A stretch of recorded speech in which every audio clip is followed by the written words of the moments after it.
Hello दोस्तों, कैसे हैं आप। आशा करता हूं कि आप सभी लोग अच्छे होंगे। तो दोस्तों, सबसे पहले आप सभी को शिक्षक दिवस की ढेर सारी शुभकामनाएं। तो दोस्तों, इस वीडियो में हम आपके लिए लेकर आए हैं तुलसीदास जी द्वारा रचित रामचरितमानस बालकांड से संकलित हिंदी खंड काव्य में धनुष भंग नामक शीर्षक से पाठ से अवतरित पदों के हिंदी भावार्थ की व्याख्या को। तो दोस्तों, पिछले वीडियो में हमने आपको 1 से लेकर 2 तक के पदों के हिंदी भावार्थ की व्याख्या को बताया था।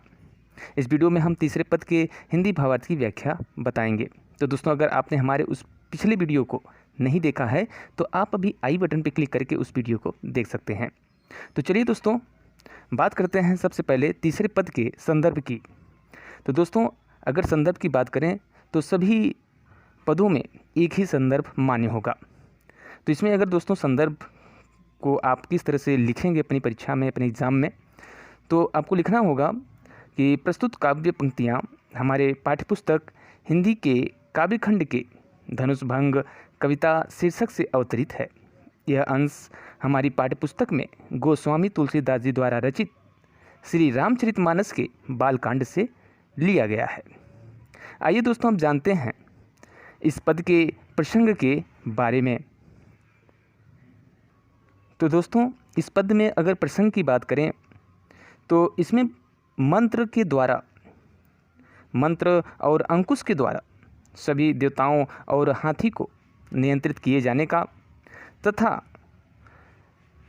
सीता जी की माता का राम की क्षमता के संबंध में विश्वास और सीता द्वारा विभिन्न देवताओं की प्रार्थना किए जाने का वर्णन किया गया है। आइए जानते हैं अब इन पदों के हिंदी भावार्थ की व्याख्या को। तो दोस्तों, सबसे पहले आपको हम इन पदों को गीत के माध्यम से प्रस्तुत करेंगे, फिर बारी बारी से आपको इनके हिंदी जो है भावार्थ की जो है व्याख्या भी करेंगे। तो चलिए दोस्तों, शुरू करते हैं। मंत्र परम लघु जासु बस, विधि हरिहर सुर सरब, महामत गजराज कहूँ बस,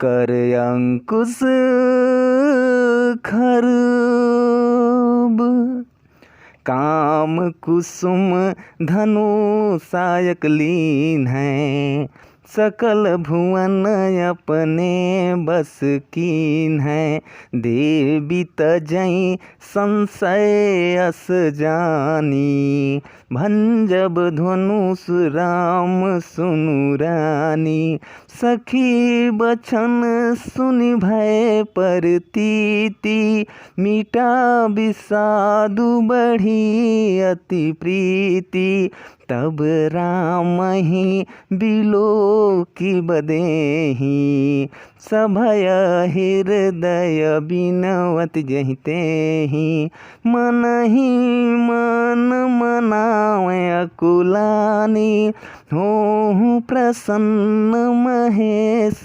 भवानी, करहूँ सफल आपनी सेवकाई, करी तुहरहूँ चाप गुरुआई, गणनायक बरदायक देवा, आजु लगे किन्हूँ तू सेवा, बार बार बिनती सुनी मोरी, करहूँ चाप गुरतायति थोरी। तो दोस्तों, इस प्रकार तुलसीदास जी यहाँ पर कहते हैं कि धनुष भंग के समय जब सीता जी की माता श्री राम को छोटा समझकर धनुष तोड़ने में असमर्थ मानकर अपनी सखी से शंका प्रकट करती हैं, तब उनकी सखी विभिन्न उदाहरणों के द्वारा उनको समझाते हुए कहती है कि मंत्र परम लघु जासु बस। यहाँ पर लघु का अर्थ होता है दोस्तों छोटा, और बस का अर्थ होता है वशीभूत होकर। विधि अर्थात ब्रह्मा, हरि अर्थात विष्णु, और हर अर्थात यहाँ पर शंकर की बात की जा रही है। सुर अर्थात देवता, और सर्व का अर्थात है ये सभी। तो कहने का अर्थ ये है दोस्तों कि जिस वो स्त्री जो उनकी सखी रहती है वो समझाते हुए कहती है कि जिस मंत्र के वश में जिस मंत्र के वश में सभी देवता ब्रह्मा विष्णु महेश आदि भी रहने को विवश होते हैं, वह मंत्र भी अत्यधिक छोटा ही होता है। और आगे फिर वो कहती है कि महामत गजराज कहूँ। महामत का अर्थात महावत, जो हाथी को जो है चलाता है, और गजराज अर्थात हाथी। और बस कर अंकुश, अंकुश का अर्थ होता है किसी भी माध्यम से किसी चीज़ पर अंकुश लगा देना, उस चीज़ को हम अंकुश कहते हैं। और खर्ब का अर्थ होता है यहाँ पर छोटा। तो फिर वो आगे समझाते हुए कहती है कि अत्यधिक विशाल और मदमत्त गजराज को भी अर्थात हाथी को भी महावत छोटे से अंकुश के द्वारा, आप लोगों ने देखा होगा कि वो एक छोटा सा जो है त्रिशूल की तरह लिए रहता है, जिसके माध्यम से वो जो है उस हाथी को अपने नियंत्रण में करता है जो है महावत। तो उसी की वो बात वो कर रही है यहाँ पे कि महावत छोटे से अंकुश के द्वारा उसको हाथी को जो है क्या कर लेता है, अपने वश में कर लेता है। तो दोस्तों फिर वो आगे कहती है कि काम कुसुम धनु सायक लीन है और सकल भुवन अपने बस कीन है।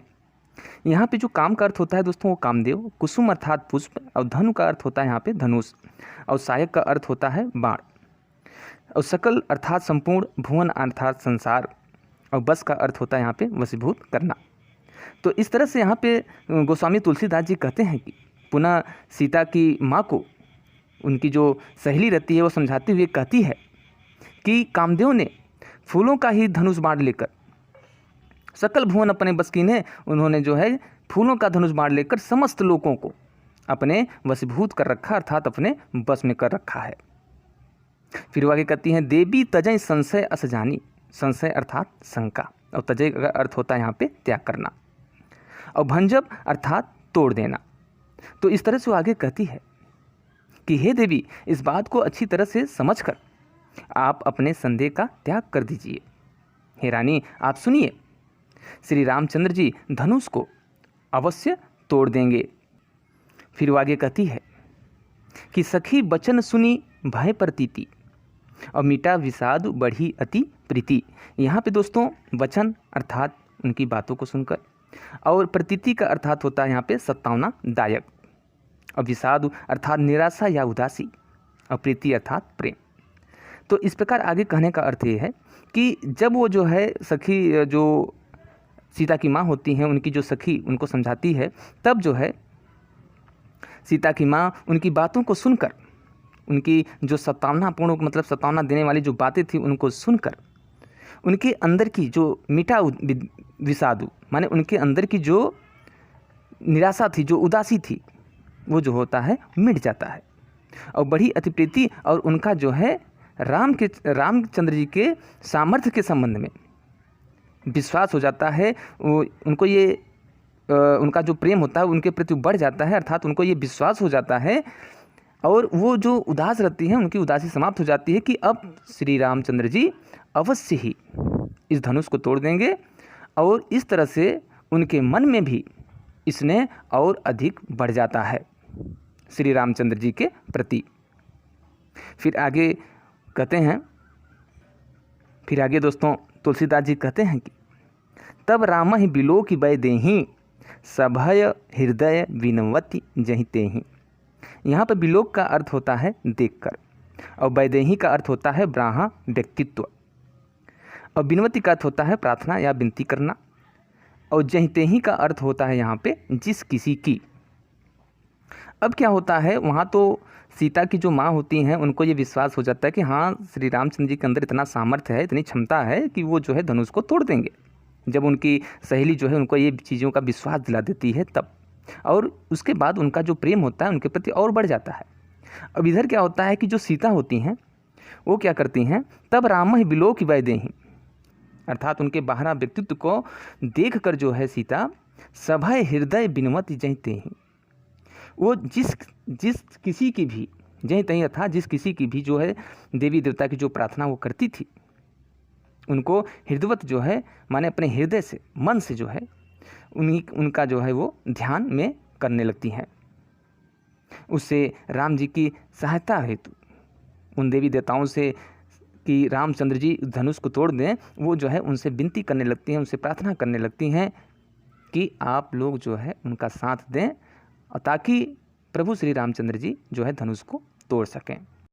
फिर वो आगे कहती हैं कि मन ही मन मनाओ अकुलानी, अकुलानी अर्थात व्याकुल होकर, और हूँ प्रसन्न महेश भवानी, महेश अर्थात शंकर और भवानी अर्थात माता पार्वती।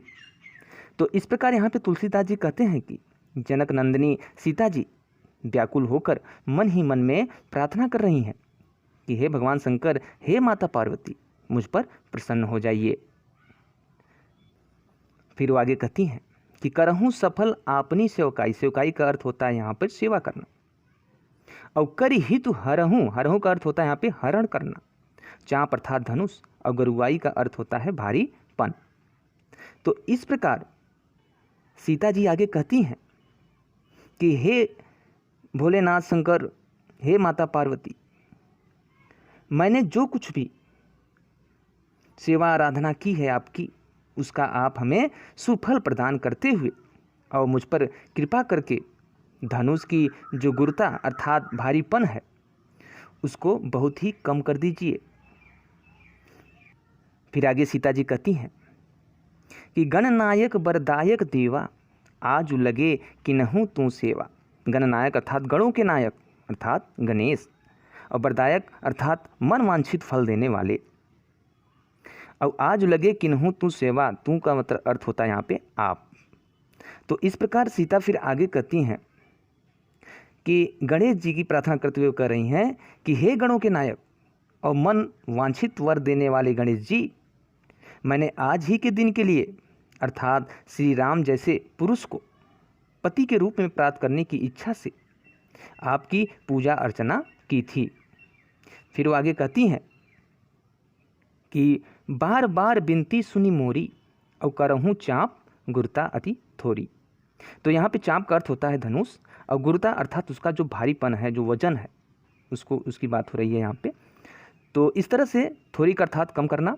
तो इस तरह से सीता यहाँ पे फिर कहती हैं कि आपकी बार बार की जा रही मेरी विनती को, माने आपके लिए मैं जो बार बार विनती कर रही हूँ, उस मेरी विनती को आप स्वीकार कीजिए, उसको सुनिए, और धनुष के भारीपन को बहुत ही कम कर दीजिए, जिससे कि श्री रामचंद्र जी उसको बड़े ही आसानी से तोड़ सकें।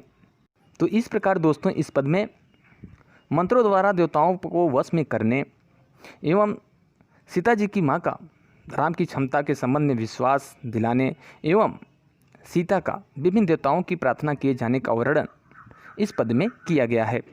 आइए अब जान लेते हैं इन पदों के काव्यगत सौंदर्य के बारे में। तो दोस्तों अगर इस पद में काव्यगत सौंदर्य की बात करें तो दोहे में भाषा का प्रयोग अवधि हुआ है, शैली प्रबंध और उद्धरण है। छंद की बात करें तो ये दोहा है आपका, अलंकार अनुप्रास अलंकार का प्रयोग किया गया है, तथा शब्दी शक्ति अभिधा और एवं लक्षणा है। और वहीं पर अगर चौपाई में बात करें तो यहाँ पर दोस्तों मनवांछित प्राप्ति के लिए विभिन्न देवताओं की प्रार्थना करने की भारतीय परंपरा को स्पष्ट किया गया है, तथा यहाँ पर भी भाषा अवधि है, शैली प्रबंध और वर्णनात्मक है। रस की बात करें तो यहाँ पे भक्ति रस का प्रयोग हुआ है, यहाँ पे छंद चौपाई है। अलंकार यहाँ पे भी अनुप्रास और पुनरुक्ति प्रकाश अलंकार है।